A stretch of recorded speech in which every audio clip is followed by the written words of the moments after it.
Buenos días, iglesia. Que el Señor le bendiga a cada uno de ustedes. Les doy los cordiales saludos de mi esposa para la iglesia.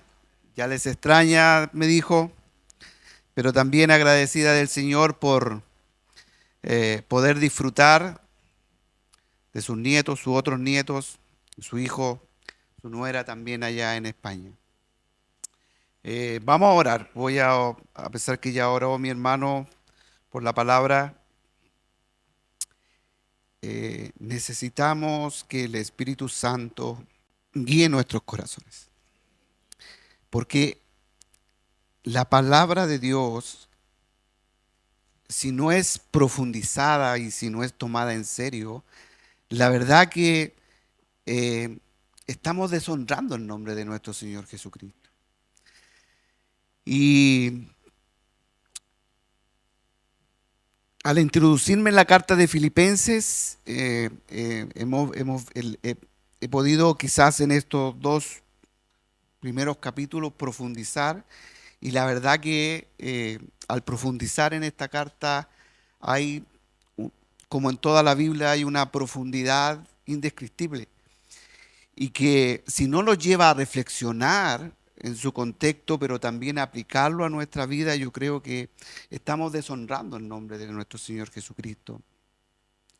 Y muchas veces nosotros los que predicamos, nos da vergüenza predicar ciertas cosas, porque no por el hecho de la palabra, sino que como esta se muestra en nuestras vidas y uno se encuentra tan indigno de poder exponerla en toda su magnitud y lo que esto significa.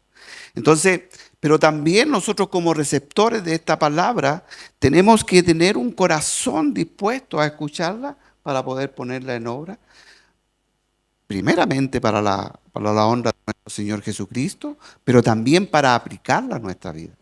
Porque no podemos seguir siendo los mismos. Tenemos que ir creciendo.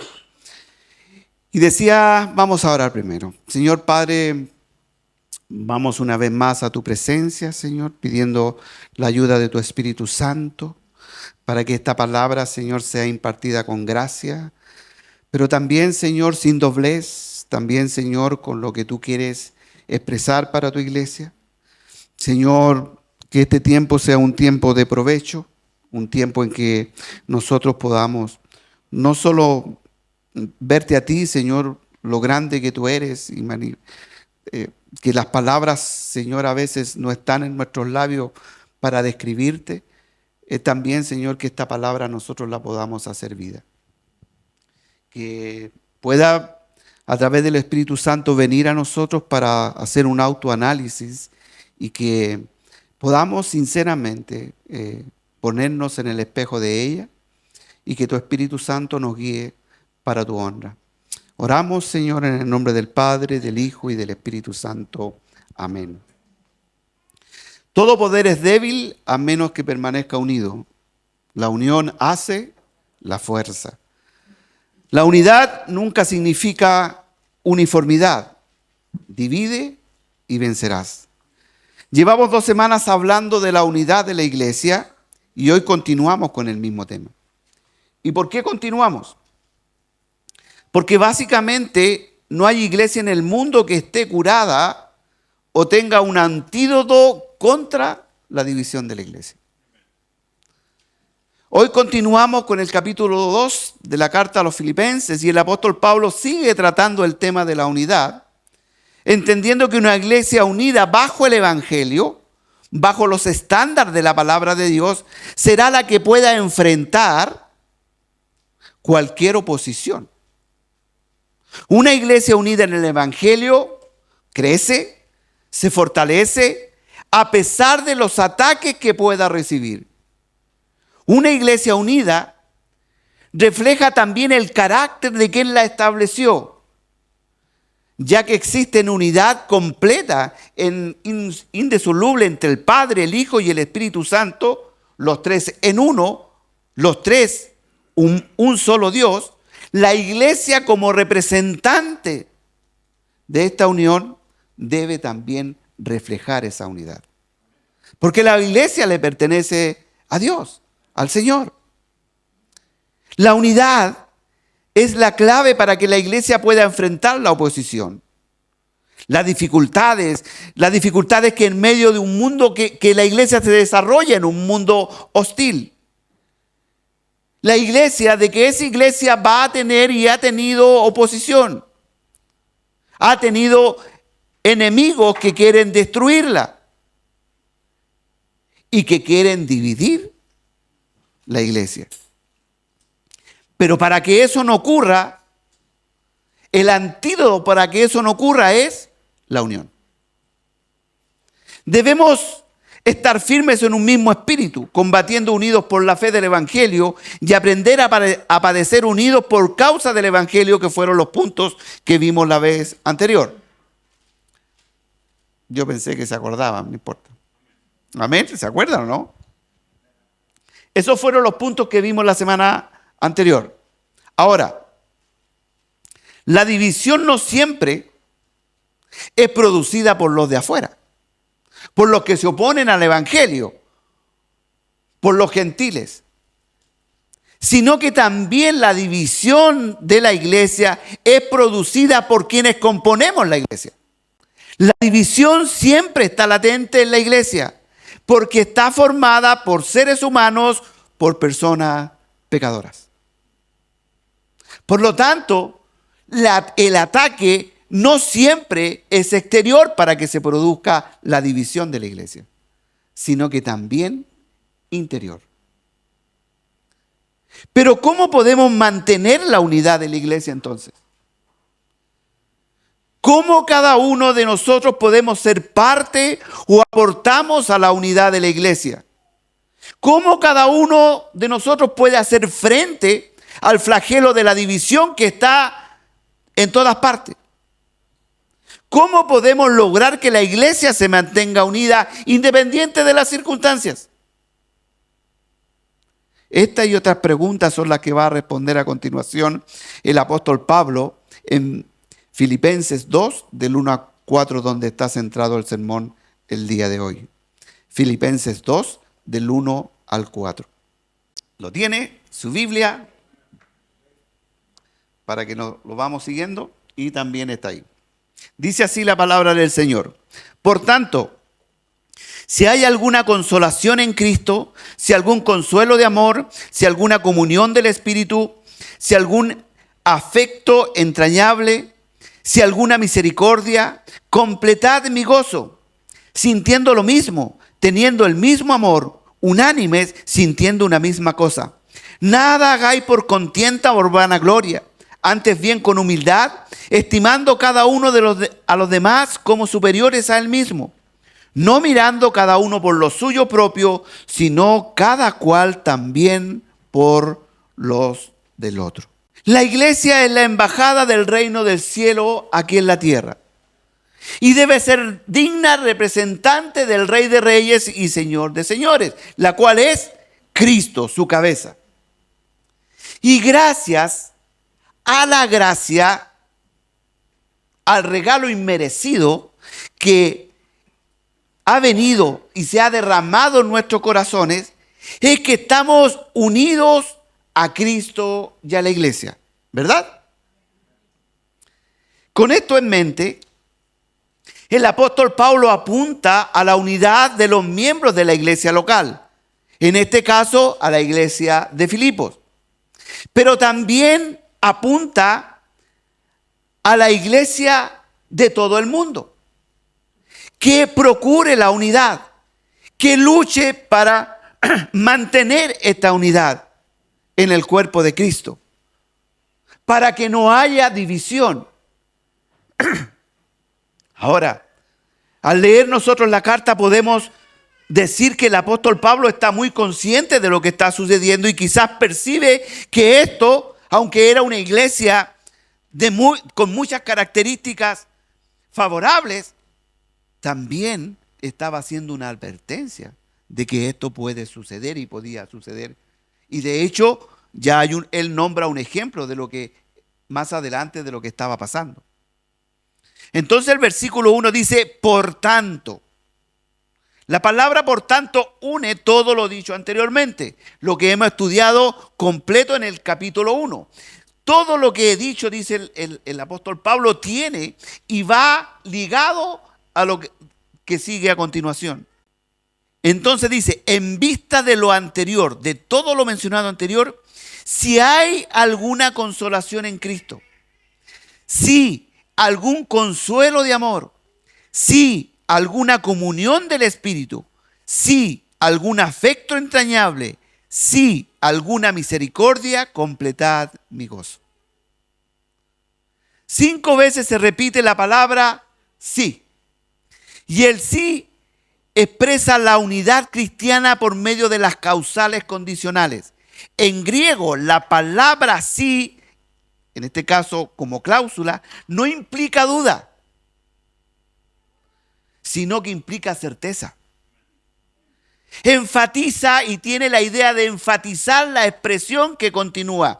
Si hay alguna consolación en Cristo, si algún consuelo de amor, si alguna comunión del Espíritu, si algún efecto entrañable, si alguna misericordia, completad mi gozo. El apóstol Pablo no está poniendo en duda que esto esté en la iglesia de Filipo. Nosotros, en nuestro vocabulario, como que esto pone en duda lo que está diciendo. Ah, sí. ¿Me entiende o no? Pero aquí lo que hace, esta expresión en el griego, confirma. Y dice todo lo contrario. Cada creyente, en realidad, está diciendo, ya disfruta de estas cosas. ¿De qué cosas ya disfruta el creyente? Consolación. ¿Es así o no? Amor, comunión con el Espíritu, afecto entrañable, misericordia. ¿Contamos con eso? ¿Y eso de dónde viene hacia nosotros? De Dios dado por gracia. ¿Me entiende? Por tanto, esto debería motivar a cada uno de nosotros a luchar por la unidad de la iglesia, producto de lo que ya hemos recibido por gracia. ¿Se entiende? De lo que ya hemos recibido. Sin embargo, para poder luchar por la unidad de la iglesia debemos reconocer primeramente que somos personas a las cuales todavía nos afecta el pecado. Y este pecado produce fricciones entre nosotros. A veces, muchas veces, inevitables dentro de la iglesia. Se producen roces entre nosotros. Porque si fuéramos perfectos a la imagen de Cristo, ¿pasaría eso? ¿Por qué se producen roces? ¿Por qué se producen fricciones? ¿Cómo podemos tratar esas fricciones y esos roces? O a mí no me ha pasado. ¿Cómo podemos mantener ese propósito principal, que la iglesia sea y funcione realmente como el cuerpo de Cristo, como el representante de Cristo aquí en la tierra? Es entendiendo y recordando constantemente. Que cada uno de nosotros hemos sido bendecidos con la consolación del Señor Jesucristo, con el amor por la comunidad del Espíritu, por el afecto entrañable y la misericordia, que no solo estuvo en nosotros al momento de recibir al Señor Jesucristo, sino que nos acompaña por siempre. Esta maravilla está constantemente en nosotros. ¿Están aquí o no? Eso permanece en nosotros.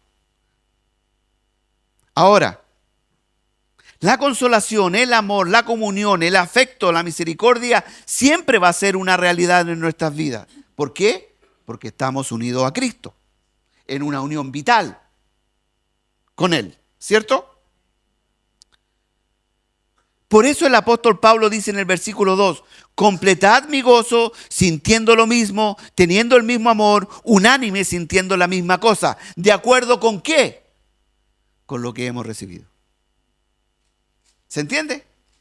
¿No? Están colgados igual que yo, ya. En este versículo podemos observar que se repite la palabra mismo o misma. Y tiene la idea que si estamos unidos a Cristo, ¿estamos unidos a Cristo? ¿Cierto? Entonces tenemos el fundamento sobre el cual edificar la unidad de la iglesia. Tenemos el fundamento en donde edificar la unidad de la iglesia. Somos llamados a pensar lo mismo, a estar unidos por el mismo amor, por una misma visión, concentrados en los propósitos de Cristo para su iglesia. ¿Se entiende? Acuérdese que estamos hablando de la iglesia y del cuerpo de Cristo. El apóstol Pablo está escribiendo a una iglesia local, a un grupo de personas que siempre se reúnen, igual que nosotros, que siempre se están relacionando la una con la otra. Y en esas relaciones se producen fricciones. Entonces, debemos tener cuidado. Hermanos, es necesario estar atento y atender a este llamado a la unidad de la iglesia. El apóstol Pablo estaba consciente del peligro que corre la iglesia cuando hay división. No importa si esta es muy grande o es muy pequeña, la división siempre está latente en la iglesia. Siempre corre el peligro de ser dividida en algún momento de su andar. Pero también con eso da un terrible testimonio a los de afuera de lo que es la iglesia. Y le da motivo más que suficiente a los que están afuera, ¿de qué? Menospreciar el nombre de Cristo. ¿Sí o no? Por eso debemos prestar atención a los versículos 3 y 4, donde el apóstol Pablo va a explicar cómo se logra la unidad de la iglesia y de dónde viene o se provoca la división. No olvidando que desea animar a la iglesia de Filipo a la unidad, porque esta carta está dirigida a creyentes. Entonces le dice en el versículo 3: nada hagáis por contienda o vanagloria, antes bien con humildad, estimando cada uno a los demás como superiores a él mismo, no mirando cada uno por lo suyo propio, sino cada cual también por lo de los otros. Esto es más fácil leerlo que aplicarlo. Por eso es necesario orar para que esta palabra venga a aplicarse a nuestra vida. Y lo primero que debemos recordar es que como personas, aquí todos queremos la unidad, ¿o no? Si yo preguntara si alguien quiere la división, ¿se atrevería a levantar la mano? Estamos todos de acuerdo, ¿no es cierto? Sin embargo, el antónimo de unidad es división. Y las divisiones son producto de nosotros mismos. El antónimo de unidad es división. Y las divisiones son producto de nosotros mismos. ¿Cuándo? Cuando queremos imponer nuestros propios criterios. ¿Cuándo? Cuando queremos imponer nuestros propios criterios. No se asuste, después me pega afuera. Entonces el apóstol Pablo va a decir: miren, esta es la forma de lograr la unidad en la iglesia. Cuando todos tenemos la misma misión, el mismo propósito, cuando entendemos nuestra condición. Y entonces el apóstol Pablo dice, número 1, nada hagáis por contienda. ¿Me siguen? ¿Están aquí o no? Nada hagáis por contienda. Aquí el apóstol Pablo apunta a algo práctico. Apunta a acciones que no contribuyen a mantener la unidad en la iglesia. Algo que usted quiere mantener y que no quiere que se produzca. Todos queremos la unidad, dije. Nadie se levantó que dijo yo quiero la división. Él está apuntando a algo práctico, acciones que no contribuyen a que se mantengan la unidad de la iglesia, como es la contienda y la vanagloria. Ambas acciones apuntan al carácter del creyente. Es decir, la pregunta que debemos hacernos: ¿dónde nace primeramente el problema? ¿En nuestras acciones o en nuestro corazón? Ya lo respondieron. En nuestro corazón. Que se reflejan en... ¿Por qué hay división si son problemas de nosotros? ¿Me siguen o no? El problema nace en nuestro carácter, en la motivación antes que nuestras acciones. El problema evidentemente está en nuestro carácter. Primero así lo dice Santiago 4:1. ¿De dónde vienen las guerras y los pleitos entre vosotros? ¿No es de vuestras pasiones las cuales combaten en vuestros miembros? Este versículo dice que la guerra, los pleitos no vienen de las circunstancias externas, sino vienen de nuestro corazón, de nuestro interior. Ahí está el problema. Nuestras pasiones, las cuales combaten en nuestros miembros. Ese es el problema por el cual se producen los pleitos. Todos los conflictos vienen del corazón del hombre y se manifiestan a través de situaciones que a veces son inevitables. Pero ¿de dónde nacen? Nacen del egoísmo y el orgullo que hay en nuestro corazón. Nacen del egoísmo y el orgullo que hay en nuestro corazón. Por tanto, la verdadera unidad siempre empieza por la transformación de nuestro carácter. Si no hay transformación, no desaparece el egoísmo y el orgullo. El diccionario, mire, dice, el carácter está definido como un conjunto de cualidades psíquicas y afectivas. La combinación única de rasgos emocionales, mentales y éticos que definen la naturaleza y la conducta de una persona. Eso lo saqué del diccionario. Y aquí, antes de continuar, me van a perdonar algunos, lo cual yo no comparto eso, pero no por eso vamos a formar división. A mí no me tienen que amar como soy. Y yo doy gracias por amarme a pesar de lo que soy. Porque si no, estoy diciendo con esa declaración que yo no tengo ninguna responsabilidad de cambiar mi carácter. Y yo tengo toda la responsabilidad de cambiar mi carácter conforme a lo que Cristo ha hecho en mi vida. Por lo tanto, si yo le digo a alguien que me ame como soy, estoy diciendo que me ame con mi antigua naturaleza.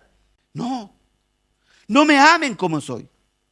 Sino ámenme a pesar de lo que soy. Pero debo hacerme del carácter de Cristo. En este sentido, no puede haber unidad donde hay egoísmo, donde hay orgullo, lo cual es propio de nuestra naturaleza caída. El egoísmo y orgullo es una manifestación de nuestra naturaleza caída. Esto no es de Dios. ¿Cómo me van a amar con mi orgullo y mi egoísmo si no es de Dios? Esto no significa que todos tenemos que pensar exactamente lo mismo, iguales, sino que significa que debemos tener el mismo propósito, de acuerdo con lo que Dios ha hecho en cada uno de nosotros y eso se ha revelado a la iglesia. Entonces nuestras opiniones discordantes, distintas, no deben ser un elemento de división dentro de la iglesia, sino que debemos someter nuestro propio carácter. Es decir, someter mi egoísmo, mi orgullo y no tratar de imponer de alguna manera nuestras ideas, impulsadas por este egoísmo y orgullo que opera dentro de nosotros. Lo voy a repetir. Esto no significa que todos tenemos que pensar exactamente lo mismo, iguales, sino que significa que debemos tener el mismo propósito, de acuerdo con lo que Dios ha hecho en cada uno de nosotros y ha revelado a su iglesia. Entonces nuestras opiniones, a veces discordantes, distintas, no deben ser elementos de división dentro de la iglesia, sino que debemos someter nuestro propio carácter, es decir, someter nuestro egoísmo y orgullo y no tratar de imponer de alguna manera nuestras ideas movidas, impulsadas por este egoísmo y orgullo que opera dentro de nosotros. Por eso el apóstol Pablo dice que debemos someter nuestro carácter pecaminoso, debemos desechar, luchar contra esta tendencia pecaminosa que está en nuestro corazón, sometiéndonos nuestro carácter como creyentes para guardar la unidad de la iglesia, para mantener la unidad de la iglesia. Nada hagáis por contienda o vanagloria, que sería equivalente a decir, nada hagan por egoísmo o por orgullo. No hagan nada por egoísmo y por orgullo. Tenemos que recordar también que producto a nuestra naturaleza caída, tenemos tendencia a esto, al egoísmo y el orgullo. Es una tendencia natural que está dentro de nuestro corazón y luego se manifiesta a través de nuestras acciones. Por eso el llamado del apóstol Pablo es a no hacer nada por contienda, entendiendo que el egoísmo y el orgullo son la raíz de este mal. El egoísmo no es otra cosa que un individualismo problemático que en el fondo se opone al interés propio y los intereses de los demás. Definición del diccionario. Una persona egoísta acostumbra a priorizar sus propios deseos, necesidades y sentimientos por encima de la voluntad o sugerencias de los que lo rodean. A mí me llamó mucho esta frase, la atención, esta parte. Porque hay muchos que no me digan nada. ¿Qué hay en esa expresión? No, porque cada vez que me dice algo, pastor, me deja mal. Y yo no dice, ¿qué hay detrás de esa expresión? ¿No es orgullo? ¿No es egoísmo? La persona egoísta acostumbra a priorizar sus propios deseos, necesidades y sentimientos por encima de la voluntad o sugerencias de los que le rodean. Usted me tiene que amar como soy. No, pues hermano. Por amor, dice que el que ama, corrige. Y el que se siente amado debería recibir esa corrección, pues. ¿O no? El egoísta solo busca satisfacer sus caprichos. Desprecia cualquier consejo que se le da. Analicémonos. Esto fue lo que ocurrió en el huerto del Edén. El egoísmo y el orgullo llevó al ser humano a querer ser algo a hacer algo que no le correspondía hacer. Cuando la Biblia dice que Satanás a través de la serpiente comienza un diálogo con Eva, tratando de desvirtuar lo que Dios había dicho, siendo su palabra perfecta y autoritativa, empezó a sembrar la duda. Cuando el hombre se aleja de la palabra y la ordenanza de Dios, Satanás aprovecha la oportunidad para atacar. Eso le pasó a Eva. Si analizamos Génesis 3, se habían distanciado del Señor, no en ese momento, pero se apartaron, se alejaron. Y luego dice, el fruto es bueno, cuando Dios había dicho, no coman de ese fruto. Ellos dicen, no solo es bueno, sino que es agradable a la vista. ¿Y ahí qué están haciendo? Una interpretación moral. Yo decido y yo soy el que catalogo si es bueno o malo. Están emitiendo un juicio moral y ese juicio moral supuestamente valía más de lo que Dios había dicho. ¿No es acaso lo mismo que hacemos nosotros? No, si no es tan malo. No, sí, si Dios dijo así, pero que el contexto era diferente. Hoy día se está levantando, yo creo que hoy día se están levantando los creyentes del contexto. Porque uno habla de la palabra de Dios con algunos jóvenes, dependiendo del contexto. Dependiendo del contexto. No, pero es que será aplicado para ese contexto. No, pero es que ahora vivimos en un contexto diferente. La iglesia es del contexto. Y no de la palabra decretiva de Dios, autoritativa de Dios. El fruto es bueno y no malo, dijeron. ¿No es eso lo que hacemos nosotros constantemente también? ¿Por qué? ¿De dónde nacen esas apreciaciones? Del egoísmo y el orgullo. Después no solo dicen que es bueno y no solo es apreciable a la vista, sino que también deciden que lo pueden comer. Ahora ellos o yo estamos decidiendo qué es lo que es bueno y qué es lo que es malo, desechando lo que Dios dice. Podemos observar cómo el egoísmo y el orgullo llevó a la caída, a la división en el huerto del Edén y con ello la caída de toda la humanidad, de toda la raza humana. El egoísmo y el orgullo nos lleva a desechar la palabra de Dios y allí comienza el declive, la degradación de nosotros mismos. El egoísmo y el orgullo son características de Satanás, Lucifer. El orgullo y el egoísmo lo llevó a rebelarse contra Dios. Se contempló a sí mismo, contempló su belleza, su inteligencia, su sabiduría. Entonces pensó, ¿por qué yo no puedo ser Dios? ¿Por qué yo no ocupo el lugar que tiene Dios? ¿Por qué no tomo el trono de Dios? Porque afloró su egoísmo y orgullo. Por lo tanto, no es una cosa más de nosotros. Es algo que debemos tomar muy en serio. Hermano, la persona que dice que no es egoísta y orgullosa, en realidad está con esa afirmación declarando que lo es. Esto no lo podemos desconocer, aun cuando el Espíritu Santo mora en nosotros, aun cuando tenemos una naturaleza nueva en Cristo. Sin embargo, todavía nuestros miembros quedan residuos de pecado, restos de pecado. Debemos entender que estamos en el proceso de regeneración y santificación. Y con esto entender también que dentro de mí hay una tendencia a hacer lo malo por el egoísmo y el orgullo dentro de mí. Y busco, debido al orgullo y el egoísmo, mi propia satisfacción.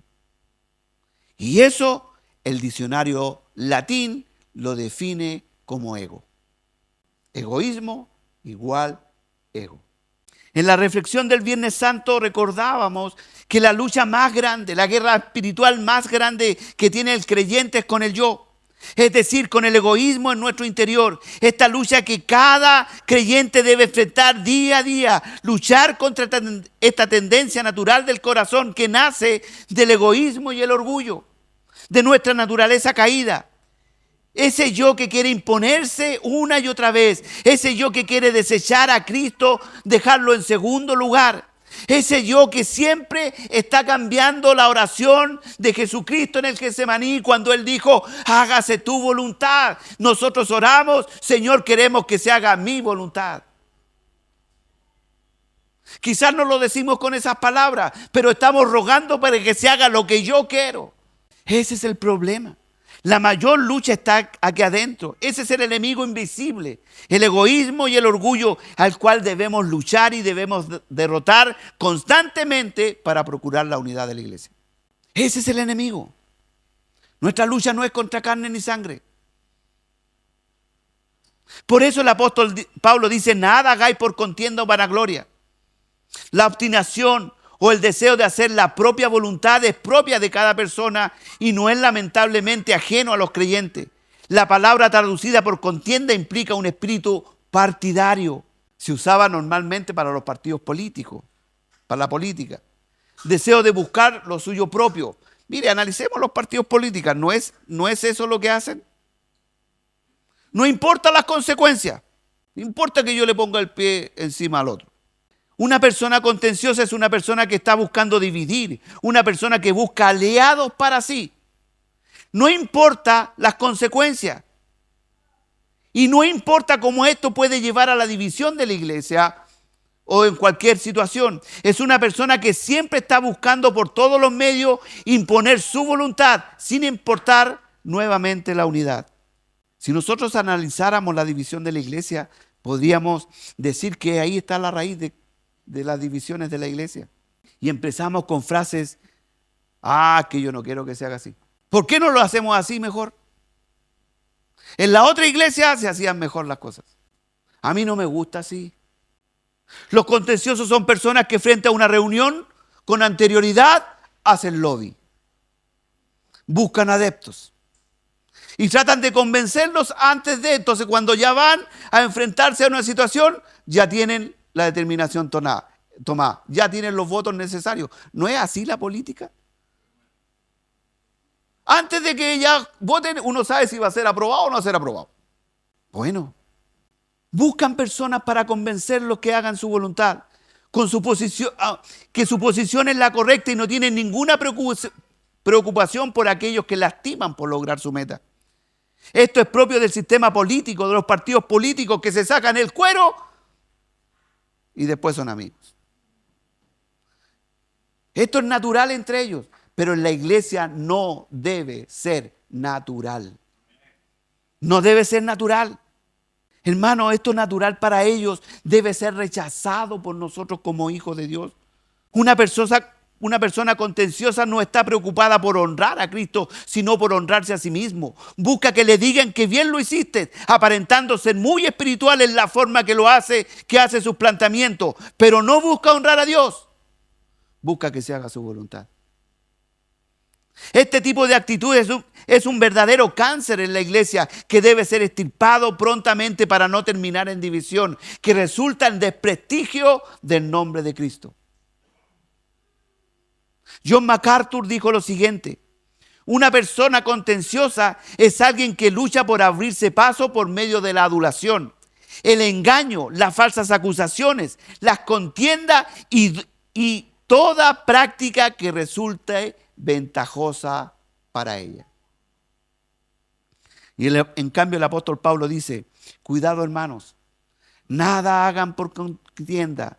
Cuidado con este tipo de espíritu que hay en ustedes. Este tipo de mentalidad procede del egoísmo y orgullo. Procede del mismo infierno, de Satanás, que se deleita en producir división en la iglesia. ¿Están aquí o ya se fueron? En cambio, el Espíritu Santo produce unidad, armonía en la iglesia.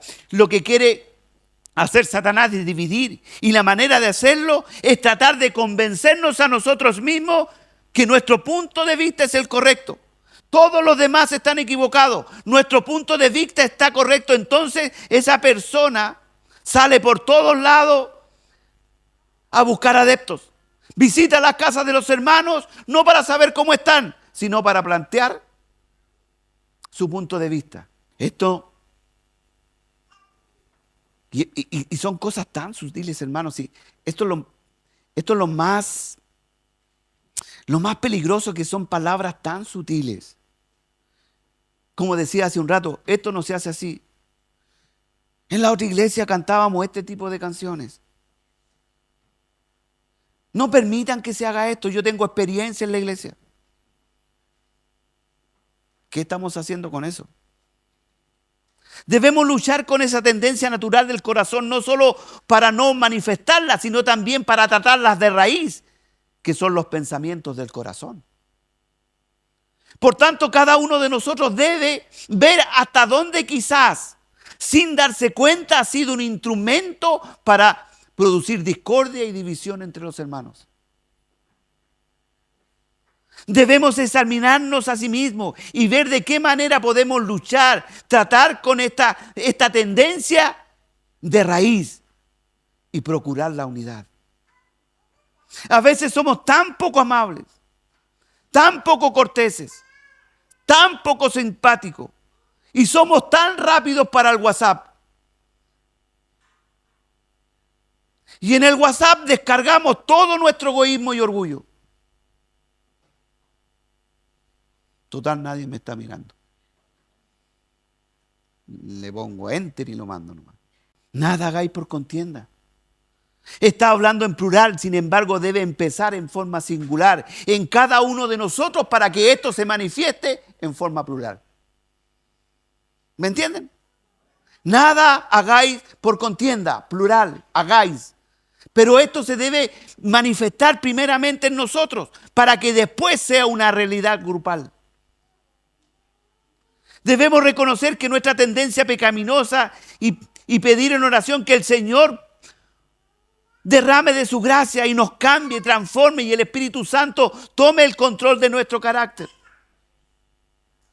Gálatas 5:22 lo sabemos de memoria. Mas el fruto del Espíritu es amor, gozo, paz, paciencia, benignidad, bondad, mansedumbre, templanza. Contra tales cosas no hay ley.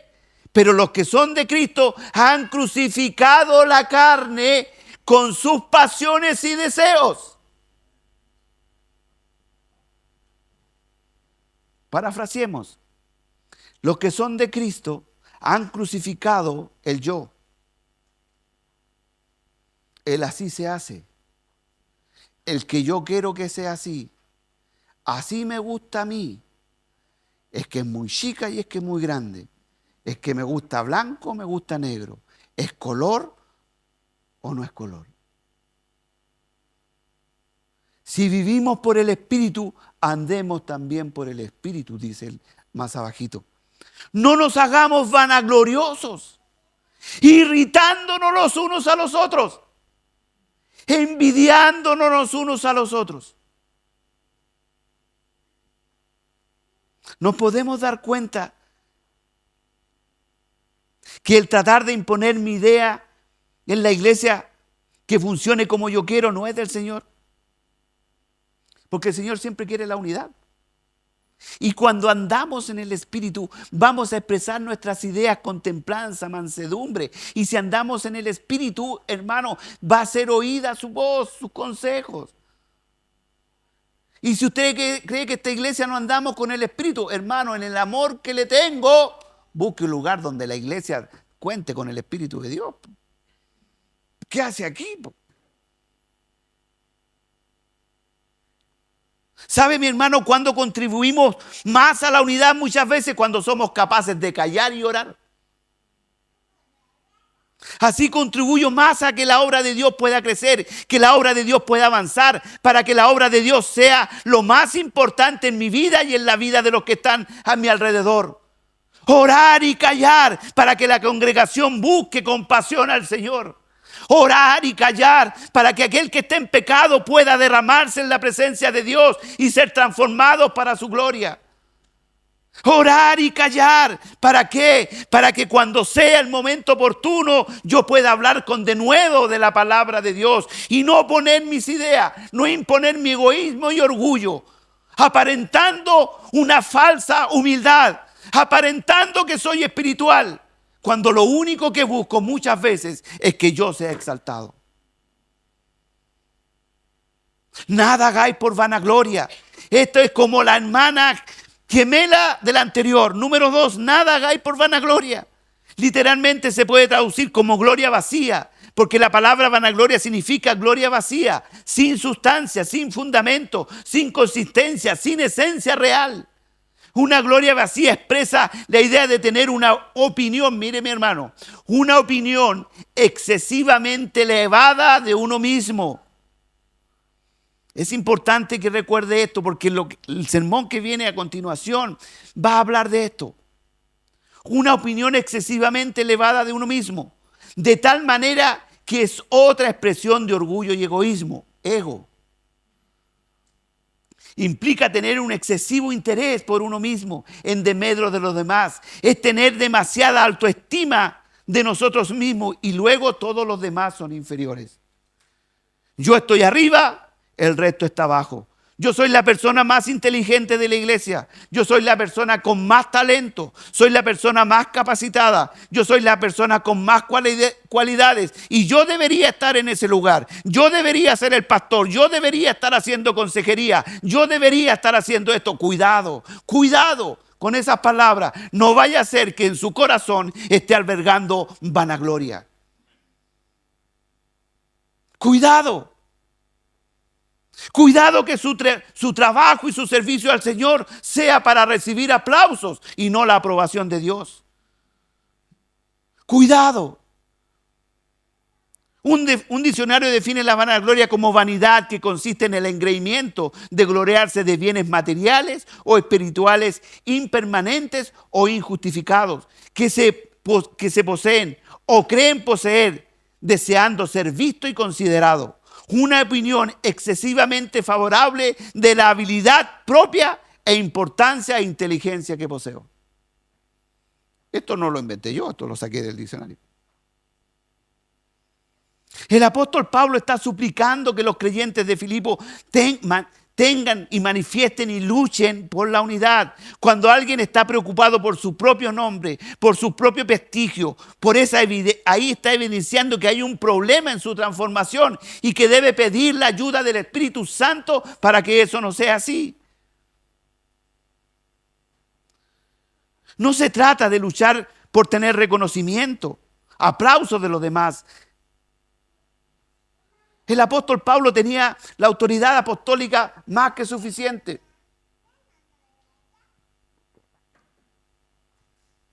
Podríamos decir que él casi estableció los fundamentos de la iglesia. Escribió la mayoría de las cartas del Nuevo Testamento. Sin embargo, en Tesalonicenses 2:4 dice, sino que según fuimos aprobados por Dios para que se nos confiase el Evangelio. Así hablamos. No como para agradar a los hombres, sino a Dios, que prueba nuestros corazones. ¿A quién debemos agradar? La vanagloria no agrada a Dios. No lo digo yo. El apóstol Pablo estaba diciendo Yo soy consciente que el Señor me puso aquí, pero para agradarlo a Él y no a los hombres. Y el Señor prueba, ¿qué dice? Prueba. ¿Podemos decir lo mismo? Señor, prueba mi corazón. Hay orgullo. Hay egoísmo. ¿Puedes probar mi corazón? El apóstol Pablo sabía que delante de Dios tenía que responder algún día por lo que hizo y por lo que dejó de hacer. El verdadero creyente no lucha para obtener reconocimiento. El verdadero creyente está preocupado de ser fiel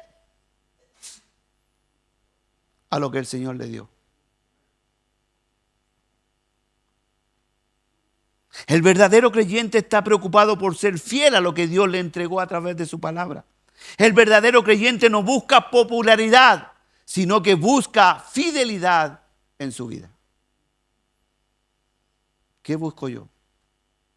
¿Qué busca usted? Invito a los hermanos que repartan los símbolos, por favor.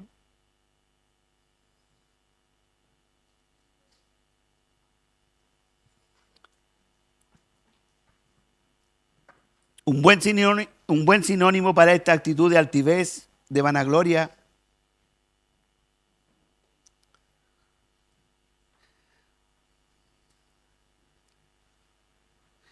es si alguien está convencido que es mejor que los demás.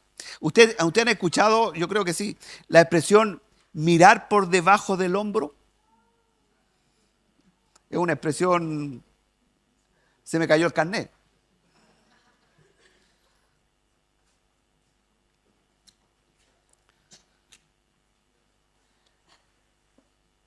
Esta persona no está preocupada por la unidad, sino por conseguir sus propios fines.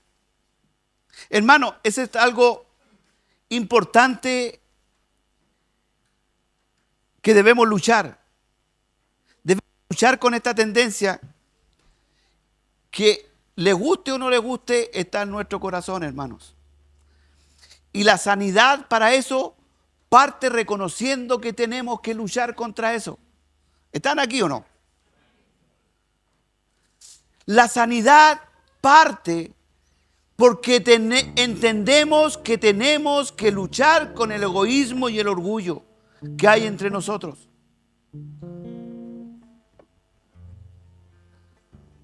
La sanidad parte porque luchemos para buscar la unidad de la iglesia, teniendo como nuestro gran referente al mismo Señor Jesucristo, que nos dio el ejemplo y que el apóstol Pablo va a mencionar a continuación. Y dice lo siguiente: haya pues en vosotros este sentir que hubo también en Cristo Jesús. ¿Están aquí?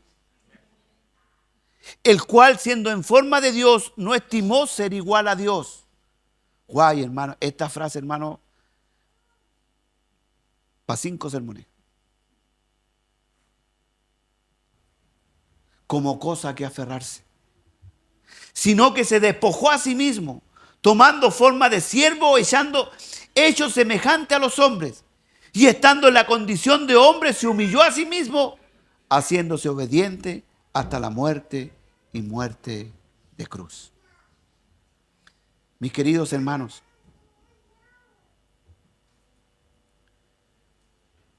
que el Espíritu Santo nos ayude.